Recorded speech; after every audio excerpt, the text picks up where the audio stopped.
Chapter 28. Half an hour later, Kiki came back into Javea's office with a piece of paper, handwritten notes scrawled on it. Her handwriting, her news, hers to break to Javea. Nothing. Nothing? He demanded.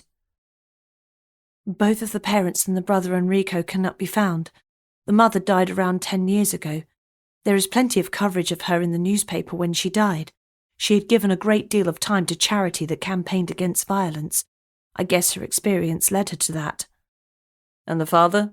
The younger brother? Like I say, nothing. Like I say, what do you mean nothing? There are no records of either. The father was pictured at the funeral. This got a lot of press coverage alongside the mother of the murdered boy. The campaigner who devoted her life to changing the world in her child's name. Then he disappears.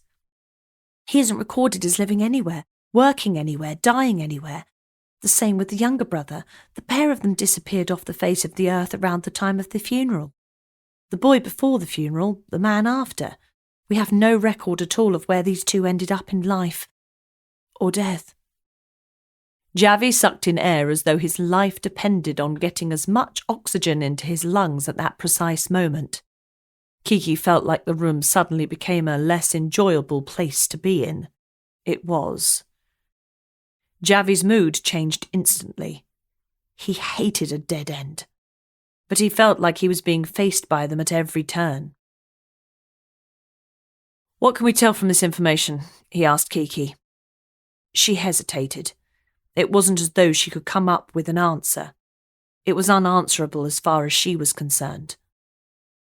What could you conclude from someone disappearing off the face of the earth? More or less than you could from two related people disappearing? She didn't know. That they wanted to be lost? Possibly. Or someone else wanted them to be lost? Another possibility. So, we ask, why would they want to become lost? What would these two men have to gain? Money? Shall I look at the will? Great start, Javea responded, liking the way this conversation was panning out. It gave them the ability to start something different and come up with actions. No more dead ends. Maybe. And if someone wanted them to disappear, what would be the motive there? Money again? Could be. What else? It could be linked to the murder of their family member. Could be.